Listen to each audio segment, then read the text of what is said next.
Donc, je viens de configurer le routage statique. J'ai fait le test de connectivité et ça marche correctement. Il y a une convergence parfaite dans mon réseau. Donc, la dernière partie concerne la configuration du serveur DHCP. Je vais juste configurer le service DHCP, le protocole DHCP sur mon serveur DHCP afin que tous mes ordinateurs, quel que soit le VLAN dans lequel ils se trouvent, reçoivent de façon automatique la configuration IP du réseau. D'accord? En fonction de leur VLAN, bien sûr. Donc, je viens sur mon serveur DHCP, étant donné qu'il communique déjà avec les différents PC. Je viens sur mon serveur DHCP, je passe dans Service. Une fois dans Service, je passe sur DHCP, voilà. J'active le protocole DHCP. D'accord? Je crée le nom du pôle, je vais lui définir un nom. Je mets là par exemple VLAN 10. Je mets VLAN 10. La default gateway, c'est quoi? C'est la 192.168.10.200. Pardon. 10.200. Le DNS serveur, bon, j'ai pas un serveur DNS, mais je peux utiliser une 5.5.5.5, d'accord. L'adresse IP au départ, la stat, c'est la 192.168.10. Bon, je mets 50. Le masque, 3 fois 255.0, le maximum, bon, c'est pas grave. Je fais maintenant pour le VLAN 20.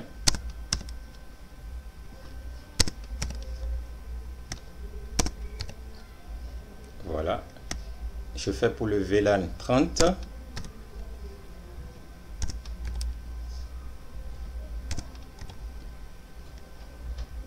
Et enfin, je fais pour le VLAN 50.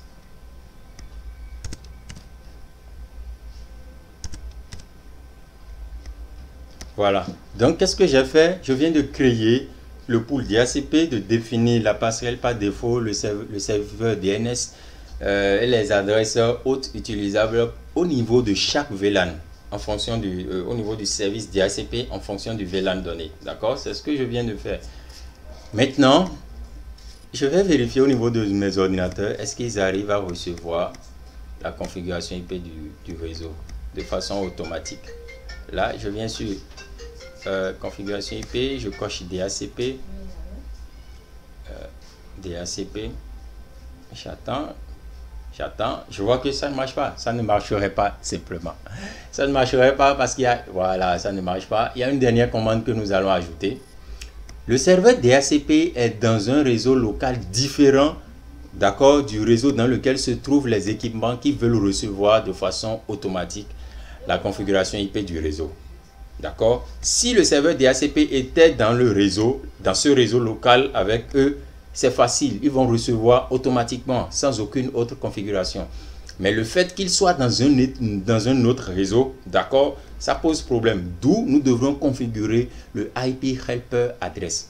Le Helper Address pour simplement dire à un routeur de l'aider à recevoir les configurations IP, d'accord, du protocole DHCP, parce que les DHCP aussi, les requêtes DHCP ne traversent pas les routeurs, d'accord. Donc nous devrions ajouter le helper pour que ça puisse passer, les configurations IP puissent passer par les routeurs afin que chaque ordinateur puisse recevoir.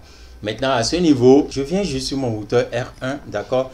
Je passe sur l'interface, c'est-à-dire l'interface qui est directement connectée au réseau local, d'accord. Je viens sur cette interface et je configure le IP Helper Address.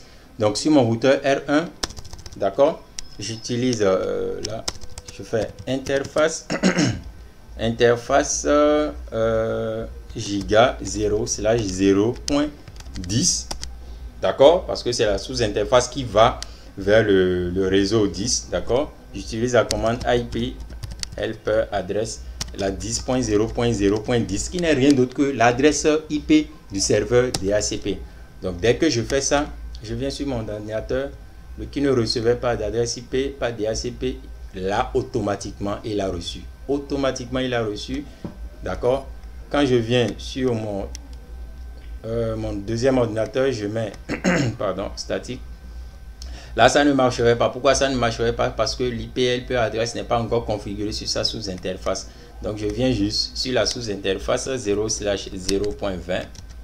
J'utilise la même commande IP Helper Address.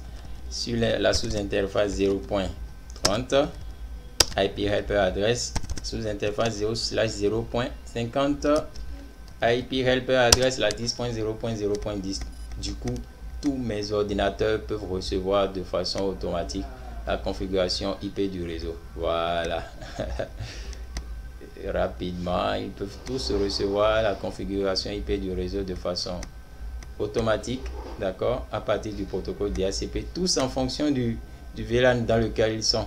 Voilà, vous voyez, la 50.50 comme je l'avais configuré.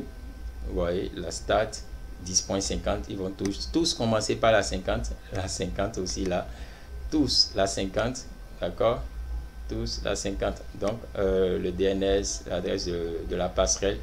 Donc voilà un peu comment ça se fait. Donc puisque j'avais déjà configurer le routage à ce niveau, d'accord, donc je peux faire un ping, les différents ordinateurs peuvent communiquer entre eux parce que le routage est déjà fait. Voilà, ça marche. Donc voilà un peu ce que nous allons faire dans ce TP. C'est un peu énorme, ça nous a permis de faire un peu de dépannage aussi. Donc nous avions parlé de VLAN, nous avions créé les VLAN, affecté les différentes interfaces du switch aux différents VLAN. Nous avions configuré le trunk, nous avions configuré le router et le stick, c'est-à-dire la création des sous-interfaces et la configuration de ces sous-interfaces. Nous avions aussi configuré le routage statique, je l'ai expliqué, et nous avions fait aussi un peu de dépannage.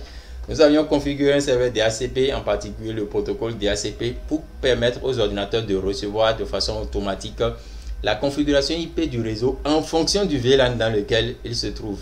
D'accord? Donc c'est ce que nous avions fait de façon ramassée dans ce TP un peu complet qui a pris assez de minutes. J'espère que vous avez bien compris, j'espère que ça va beaucoup vous aider, en tout cas pour toutes les questions. Écrivez-moi, je suis joignable, vous pouvez m'appeler aussi, WhatsApp. Et tout. Donc merci pour votre attention et à très bientôt.